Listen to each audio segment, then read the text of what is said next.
Buenas, sejam muito bem-vindos. Estamos dando início a mais um café. Antes de mais nada, eu quero te convidar para te inscrever no canal do YouTube para estar recebendo notificação dos nossos conteúdos. Hoje a gente está com a professora Márcia Barbosa, pesquisadora da Universidade Federal do Rio Grande do Sul, atua nas ciências exatas e na sua especialidade é a mecânica estatística. Em seu grupo de pesquisa estuda a purificação da água do mar. A doutora Márcia destaca no cenário científico internacional. Em 2019 foi eleita membro da Academia Mundial de Ciências. Em 2020 foi considerada pela ONU como uma das mulheres cientistas que moldam o mundo. Foi eleita pela revista Forbes como uma das 20 mulheres mais influentes do mundo e recebeu o Prêmio L'Oréal Unesco para Mulheres na Ciência. Márcia, muito bem-vindo, muito obrigado por ter topado o convite. Obrigada pelo convite. Muito bom estar aqui. Márcia, você estudou em instituições públicas por toda a sua trajetória, desde o seu ensino básico até o seu doutorado. As universidades públicas são o berço da ciência no Brasil. 2 dos remédios mais vendidos no mundo contra a hipertensão foram descobertos por um cientista brasileiro. Por falta de uma política de incentivo, a pesquisa não demorou muito para que um laboratório estrangeiro patenteasse essa descoberta e hoje fatura cerca de 55 bilhões por ano. No governo Bolsonaro, a ciência nunca foi prioridade. Em outubro, o Ministério da Economia anunciou um corte de 92% das verbas para a ciência no país. Na sua opinião, de que forma esses cortes irão afetar a produção de ciência no Brasil? Olha, nós vamos ter um apagão científico. O que eu quero dizer com um apagão científico? Não é só que não vou ter dinheiro para os insumos, para equipamentos, para consertar esse monte de equipamento que estragou durante a pandemia, mas eu não vou ter dinheiro para recursos humanos. E aí, eu que gastei a minha vida, o dinheiro público, formando estudantes de graduação, mestrado, doutorado, quando eles terminam o doutorado, estão prontinhos para produzir, sozinhos, eles vão para o exterior. Por quê? Porque aqui eu não tenho como apoiar que eles continuem trabalhando no Brasil, nem nas universidades, nem nos institutos de pesquisa, e como consequência, nem na iniciativa privada, porque as empresas, a industrialização do Brasil está indo está caindo, porque sem apoio para quem forma, quem vai produzir esse conhecimento tecnológico nas empresas, nós não vamos ter crescimento. Então, assim, é desesperador. E vou dizer, mais desesperador ainda, porque a minha geração trabalhou duríssimo para pegar o nome do Brasil em ciência e colocar lá em cima. Então, agora a gente é super conhecido por formar bem pessoas. Aí os gringuinhos vêm lá e pegam os nossos alunos de doutorado e vão embora. Eu já perdi uma série de estudantes para o exterior, ótimo para elas, péssimo para mim. Márcia, um dos maiores desafios das universidades federais é sair do ambiente acadêmico e dialogar com o povo. Infelizmente, o número de brasileiros com ensino superior é apenas 21%. Essa taxa extremamente baixa, atrelada à falta de divulgação na mídia, acarreta na má percepção da população sobre as universidades públicas. Essas ações refletem na população porque não há um entendimento claro do quão importante é a defesa da ciência brasileira para um país verdadeiramente soberano, dando brecha para que candidatos como Bolsonaro sejam eleitos com discursos preconceituosos sobre as universidades públicas. Afinal de contas, como se a gente só fizesse balbúrdia lá dentro, né? Quais ações você acredita que precisam ser tomadas para mudar esse cenário e para que, finalmente, os brasileiros possam entender a importância da ciência no Brasil? Olha, o fato de cientistas não conversarem com a população não é uma prerrogativa do Brasil. No mundo inteiro, os cientistas foram se isolando, meio que primeiro se aproximando lá dos reis, dos papas, depois dos governantes, e se afastaram da população. Era muito mais fácil falar com uma pessoa do que falar com a população em geral. Nós estamos pagando a conta. E em países onde a camada da população que vai para a universidade é baixa, como a do Brasil, o Brasil tem um percentual mais baixo de pessoas com ensino superior que a Colômbia, que o Chile. Não dá, né, gente? Tem pouquíssima gente. Então, o que a gente precisa fazer? A gente precisa ter um financiamento de ciência? Sim, mas embutido ao financiamento de ciência, a gente precisa colocar lá uma regrinha que cada cientista que ganhar o financiamento vai ter que produzir algum material que vai passar para a mídia em geral e para a população, e com isso nós seremos capazes de atingir a pessoa que está lá, em sua casa, e que é a pessoa que paga por essa ciência. Hoje em dia a gente já começa a discutir isso. O grande problema é que a gente não teve formação. Então, as universidades vão ter que começar a dar para os cientistas formação como falar em público, se expressar, transformar sua linguagem em uma linguagem mais compreensível, utilização de mídias sociais. Nós vamos ter que aprender mais sobre isso, ensinar mais sobre isso para os nossos alunos. Hoje em dia, nas disciplinas que eu leciono, uma das tarefas é produzir posts de Instagram sobre o que eles estão fazendo. E tem sido muito divertido, não só porque eles têm que ter essa qualidade de transformar aquele conceito sofisticado de física numa coisa simples, mas porque ali é que tu descobre quem está realmente entendendo a matéria. Que bacana. Vou dar uma procurada nesses posts, até para aprender um pouco mais de física, né? Doutora Márcia, seu trabalho científico é reconhecido internacionalmente. Hoje você é membro da Academia Mundial de Ciências e recentemente recebeu o Prêmio L'Oréal Unesco para Mulheres na Ciência, que visa promover a posição das mulheres pesquisadoras que contribuíram para o progresso científico. Essa realização é um grande orgulho para nós, brasileiros, que temos essa representação no exterior, e sendo uma representação feminina, tem tudo ainda mais representativo. Qual é a sensação de receber um prêmio internacional e quais foram as suas maiores dificuldades para chegar até aqui? Bem, primeiro assim, vou explicar esse prêmio da L'Oréal, porque ele não é só um prêmio. Tem outros prêmios de cientistas que não tem esse pezinho do prêmio da L'Oréal. A L'Oréal é uma grande empresa, então ela organiza esse grande evento para entregar os prêmios em Paris. Então quando tu desce do aeroporto, tem um painel assim imenso na porta, assim, quando tu tá saindo com a foto das cientistas que ganharam. Passei pela Champs-Élysées, eles trocam as fotos das modelos pelas fotos das cientistas. Então é uma exposição muito importante. Mas ela é tão importante quanto tu usares essa exposição para falar de ciência, falar da ciência feita na América Latina e falar da importância da diversidade na ciência. E não é só mais mulheres na ciência, é mais diversidade. Isso significa que eu tenho que trazer mais negros e negras para a ciência, tenho que ter uma diversidade de opções sexuais das pessoas, eu tenho que ter mais gente trans fazendo ciência, eu tenho que ter mais diferença na ciência, com isso transformar a ciência que a gente faz. Então assim, foi para mim um momento muito especial, mas foi um momento especialmente interessante para trazer essa mensagem da importância da diversidade. Porque isso é uma coisa bem peculiar do prêmio. A gente tem, é uma semana que a gente fala com a imprensa, a gente vai na Sorbonne faz uma palestra, vai na Academia Francesa faz uma palestra, mas tem um momento que é a entrega do prêmio, que a L'Oréal quer fazer um show. E quando ela quer fazer um show, ela só dá 2 minutos para cada uma das laureadas para falar, porque eu acho que a L'Oréal pensa que cientista não é muito bom de fato.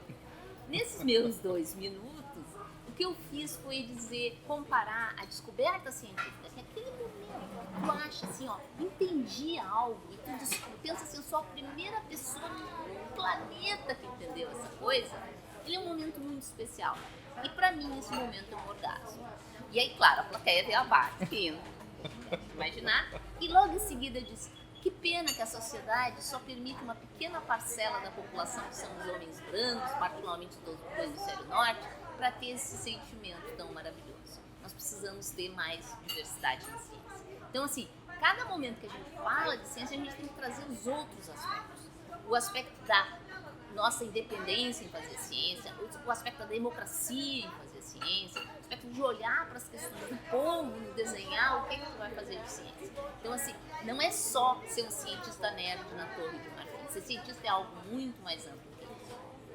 Muito bem aproveitados esses 2 minutos impactantes, né? Márcia, o seu trabalho científico tem por objetivo tornar a água do mar potável. Isso resolveria um dos maiores problemas do mundo, que é justamente a falta da água para consumo humano.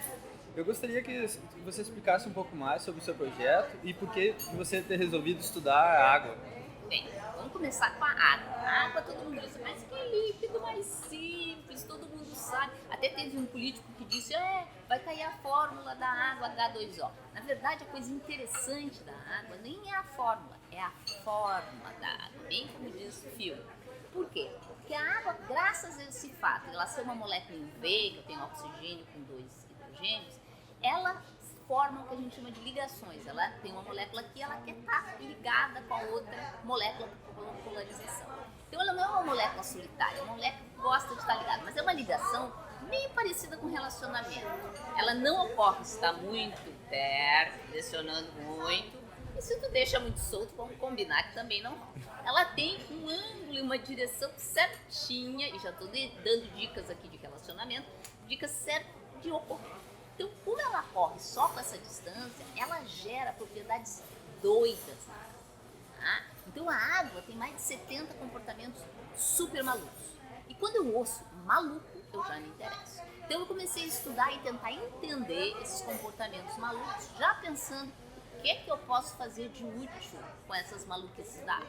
Para dar um exemplo de uma coisa que a natureza já fez com a água e é útil, quando você pega um pedaço de gelo, que é água sólida, e coloca na água líquida, flutua.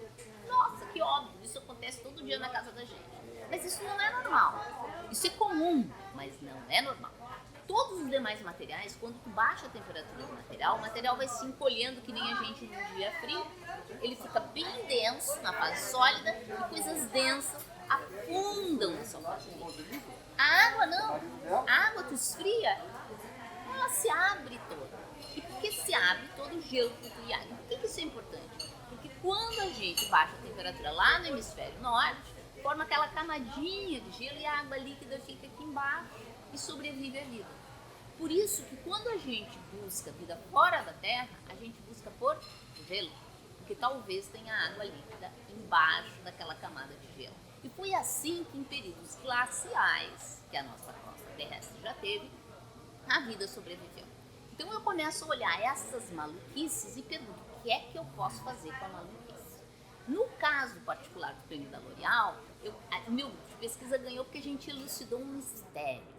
A água, quando tu põe ela bem presa num ambiente confinado, assim, vai apertando ela em vez de ficar mais paradinha, que nem a gente fica num ônibus cheio, ela se move mais. Ó, boa solução para ônibus cheio. E a gente descobriu por quê. Porque, na verdade, quando tu tens ela mais aproximada, ao invés de ter poucos vizinhos para fazer as ligações de hidrogênio, essas ligações, ela ganha um monte de vizinho. E aí ela vai passando de um vizinho para o outro vizinho promiscuamente.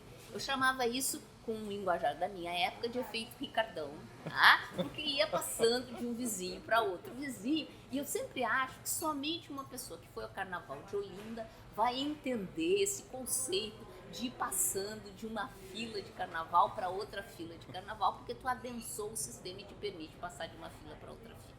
E esse conceito dessa supermobilidade da água que pode ser usado por uma série de coisas, entender fenômenos físicos e biológicos, foi que deu origem a esse prêmio. Hoje a gente usa essa mesma ideia para confinamentos nanométricos. Nano. O que é nano? Todo mundo fala essa palavra, parece palavra da moda.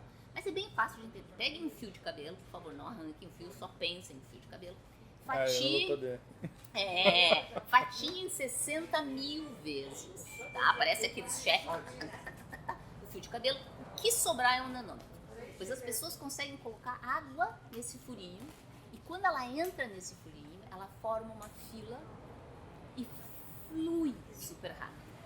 Então a ideia que o nosso grupo de pesquisa trabalha é construir filtros em que a água vai entrar nesses nanotubinhos, nanoburacos, e o sal vai ficar do lado de fora. E por que o sal fica do lado de fora?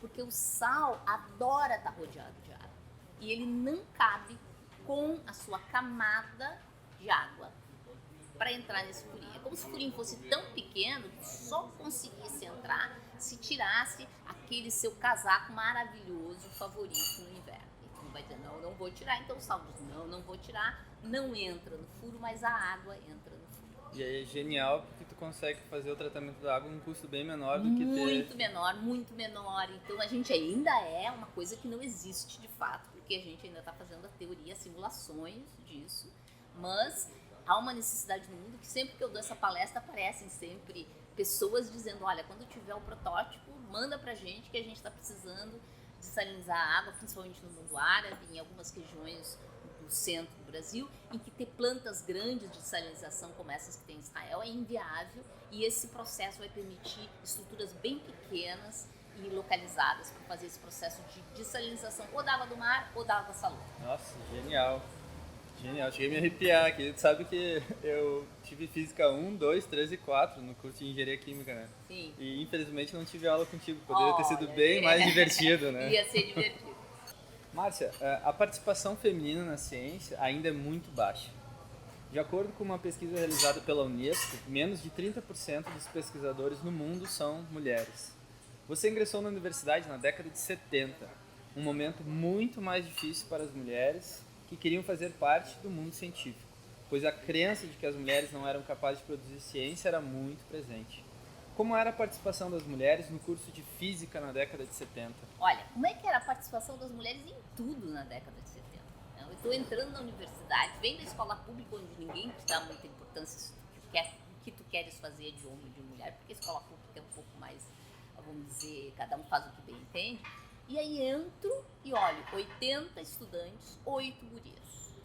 Tá? Olho em volta e digo, onde é que estão as professoras poderosas? Mas mais, nós estamos falando da época da ditadura militar, grande mobilização estudantil. Onde é que estão as mulheres na liderança estudantil? Estavam lá as mulheres distribuindo panfleto e os bonitões lá fazendo discurso sendo presidente do DCE. E assim, eu me dei conta. Tinha pessoas que passaram pelo curso, passaram pela universidade e não enxergaram nada disso. Mas eu sei o porquê eu tinha essa capacidade de enxergar essa coisa tão errada. Então a primeira coisa que eu fiz foi, não, eu vou entrar nesse jogo, em todo esse jogo. Eu vou ser uma estudante, vou querer participar de tudo que é representação estudantil, vou querer estar na rua, vou querer fazer parte desse pacote. E a primeira coisa que eu fiz foi me candidatar a ser presidenta do diretório acadêmico da FIS. Imagina, num curso que de 80 estudantes tem 8 gurias e vem essa guria, tá, para querer ser presidente. Mais que isso, era um momento, vocês não vão entender isso porque era muito da época, em que a gente tinha 50 tons de esquerda. Tá? Nada a ver com o que a gente está vivendo hoje em dia, é uma coisa só daquela época. E eu olhei aquilo e disse, mas que bobagem, vamos nos unir todos, né? E vou fazer uma chapa que vai unir o pessoal que é do trabalho, que é umas diversas correntes. Como tem hoje em dia as correntes, juntei, consegui juntar todo mundo e disse, eu vou ser a presidenta porque eu que tive a ideia. E chamei aquilo de Frente Ampla. Olha o nomezinho, podem utilizar para outras coisas nesse momento, Frente Ampla.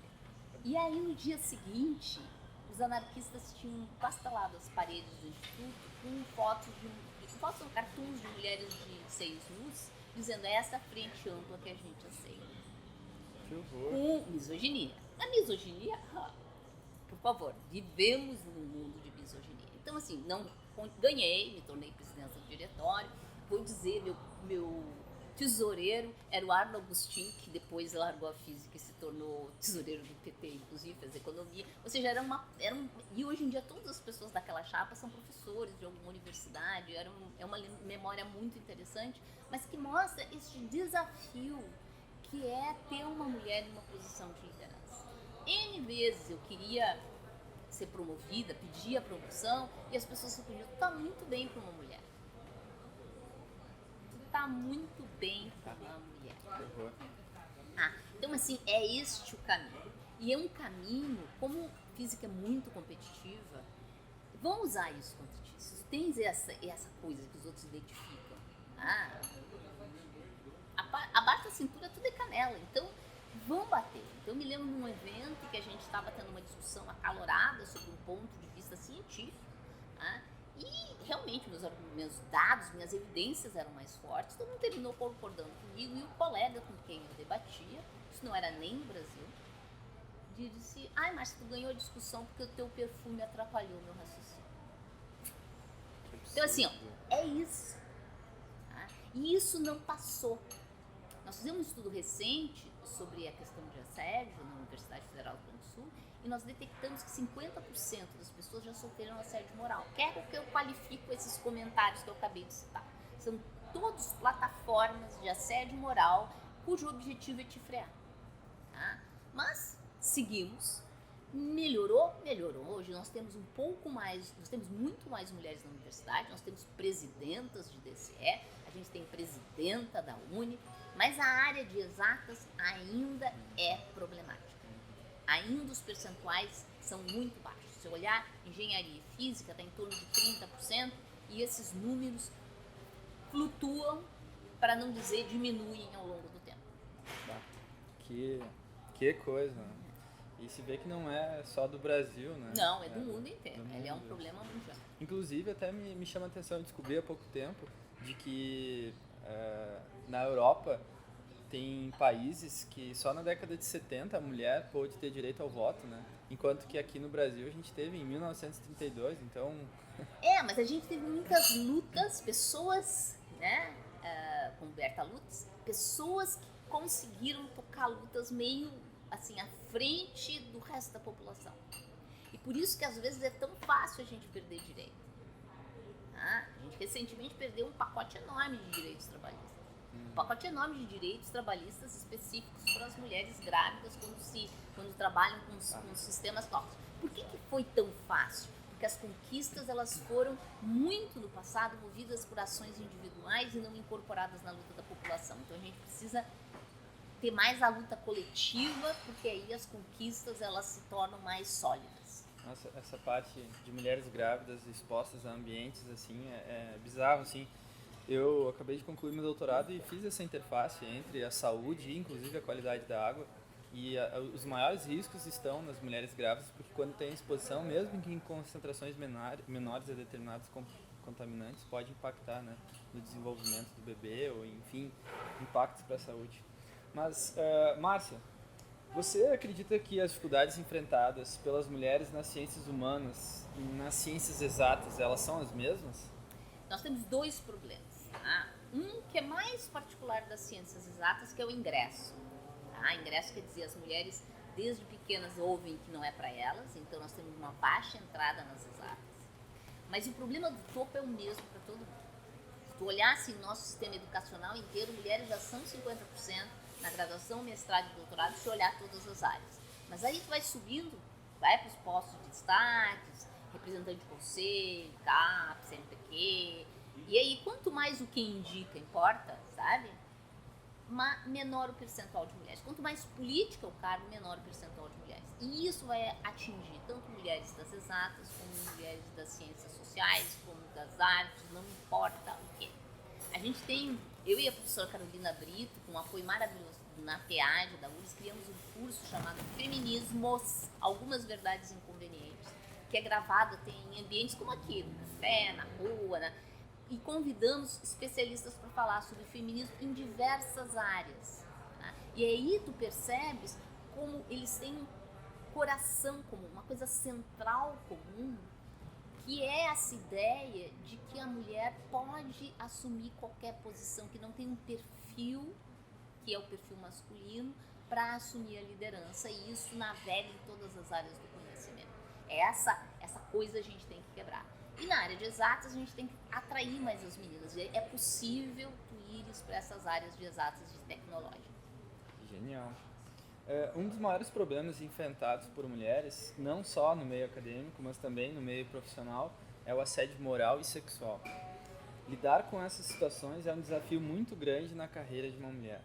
Como você vê esses assédios nas instituições de pesquisas? Tá. Nós fizemos um estudo, a URGS, a Universidade Federal do Rio Grande do Sul, assinou o He for She da ONU, que é um movimento em que homens apoiam também a questão das mulheres, e ao assinar a gente prescreve que vai fazer uma série de coisas. Uma das coisas que a gente fez foi um questionário que nós passamos por toda a universidade, teve uma boa adesão, e nós descobrimos entre as pessoas que responderam que 50% já sofreram assédio moral e 10% já sofreram assédio sexual. Se tu conseguir imaginar, eu hoje entro numa sala de aula e olho para os alunos e eu penso, metade aqui já sofreu ou vai sofrer assédio moral e 10% vai sofrer assédio sexual. Isso é muito grave. E a gente descobriu nesse estudo que o assédio é particularmente contra mulheres, contra negros e negras e contra gays. Também descobrimos que as pessoas não denunciam porque não encontram acolhimento, porque têm medo de perseguição. Então, qual é a luta nossa agora? É construir dentro das instituições canais que façam este acolhimento, que tenham metodologias para receber a denúncia e tratar a denúncia. Mas mais que isso, nós precisamos educar a nossa população. A população acadêmica. precisa ser educado. Eu pensava que isso estava resolvido lá no Jardim A, Jardim B, que a gente aprendia, não pode puxar o cabelo da amiguinha, da sopa, pode dizer coisa desagradável. Pensei, mas estou enganada. Esse estudo mostra que não, as pessoas são capazes de dizer coisas muito inadequadas e desagradáveis umas para as outras, então a gente precisa reeducar a nossa comunidade e ter um código que, quando violado, represente alguma punição. Hoje, a Academia Brasileira de Ciências está votando um código como esse. Tá? Não só um código de conduta científica, mas um código de conduta humana. Como é que é aceitável se relacionar com seus colegas? Como é aceitável relacionar com os alunos e alunas? Porque às vezes vejo que nossos docentes pensam que aluno e aluna é pior do que o que eles fazem no laboratório com os bichinhos. Pelo menos passa por um comitê de ética. Exemplo disso é o que faz com o professor ali da engenharia, né? Eu tive aula com ele, presenciei essas cenas, só que era aula presencial. E agora, como foi gravado, aquilo viralizou, foi transmitido, só que quantas gerações... Não, e o que será feito? Porque assim, a legislação não tem uma legislação. Primeiro, não tem treinamento, essa pessoa nunca foi instruída de que ele não podia se comportar assim. Depois, nós não temos legislação adequada. O Código do Servidor Público é horrível. Para tu dizer assim, não, mas isso aqui é muito errado. Isso aqui merece essa punição. A identificação. E mais, quem denuncia tem que ser protegido ou protegida. Quantas pessoas abandonaram a carreira exatamente por causa disso? Você imagina assim, quando uma mulher sofre um assédio sexual, a tendência é ela querer abandonar aquele espaço. Porque não só ela tem medo do assediador, mas esse assediador vai perseguir a carreira dela. Isso com certeza. E assediadores são padrão. Eles não vão assediar uma pessoa. É um padrão, eles vão contaminar o tecido acadêmico. Então a gente precisa realmente trabalhar com isso. Muito importante dar encaminhamento para esse ponto dentro da universidade, né? Quais avanços você acredita que teve a luta feminista pela participação das mulheres no meio científico?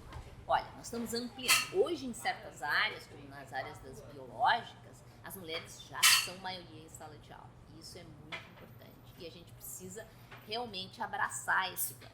E a gente precisa transformar esse ganho em uma subida dessas mulheres para as posições de destaque. Por que isso é tão importante? Porque diversidade, ou seja, trabalhando junto, pessoas que vêm com visões de mundo, com cultura, com formação, com educação, até com um ciclo hormonal diferente, gera olhar um problema de um jeito diferente. E isso é fundamental para a ciência, essa composição de olhares para criar as ideias fora da caixa. Deixa eu dar um exemplo que ilustra muito claramente isso. Maria Maia foi a segunda mulher a ganhar o Prêmio Nobel de Física e ela descreve um modelo de camadas para descrever o núcleo atômico, que é lá os prótons, as partículas se formam em camadinhas e ninguém entendia por que se formavam camadinhas. E ela desenha aquele modelo de camadas, porque ela um dia, e assim, na camada 2 sempre estão juntos, tá? Como é que ela teve ideia de por que tinha aquela estrutura com os números que são chamados números mágicos? Porque tem 2 na primeira camada, por que era aquela estrutura? Olhando num salão de baile. Ela viu que no salão de baile daqueles antigos, não tô falando baile funk, não tô falando moderno, aqueles antigos que a gente viu nos filmes de velho, que as pessoas ficam valsando, sabe? Eles faziam rodinhas para ocupar o espaço. Na primeira rodinha menos, que era o número que cabia fazendo as rodinhas. E por sinal, nas valsas, as pessoas ainda faziam isso aqui, o par fazia isso aqui, que é bem o spin desses sistemas nucleares. Então, quando ela olhou aquilo, já entendeu tudo. Que colega dela ia ter uma ideia dessas, né? Então, assim, muito das nossas ideias vem desse nosso contato cotidiano. E por isso a diversidade ela é tão importante. E ela precisa ser trazida e ela começa já a existir. Então esse é o meu sinal de esperança de que a gente já começa a ver mulheres em postos de destaque e elas agora têm que aprender a trazer as outras, né? Ninguém solta a mão de ninguém. Bueno, conversa boa, passa rápido, né? Estou aqui com a última pergunta e ela é, na verdade, a mais importante, que o pessoal está com mais expectativa, na verdade, para as mulheres, para as jovens, né? Que recado tu daria para quem está interessado na ciência hoje em dia? Bem, segue a tua paixão, né? Vai atrás, porque é uma carreira extremamente estimulante. A gente viaja o mundo, conhece pessoas diferentes, trabalha todos os dias com pessoas de diversas partes do mundo, de diversas idades. A gente nunca envelhece, gente, porque a gente está sempre rodeado de gente jovem. No caminho vão ter obstáculos, mas prestem bem atenção. Nesses obstáculos, não vão sozinhos. Olhem para o lado, vejam quem é que pode compartilhar com vocês essa dificuldade, seja no resolver algum problema, seja reclamar sobre alguma coisa. E aí vocês vão perceber que vocês vão com essa rede que vai se constituindo uma grande família. Vocês podem pensar que sozinhos vocês chegam mais rápido, mas juntos e juntas a gente vai mais longe. Sensacional. Bom, muito obrigado, Márcia. Obrigado por ter topado o convite, por esse café. E quero te convidar, então, para acompanhar, se inscrever no canal e estar acompanhando os nossos cafés. Então, um forte abraço e até a próxima.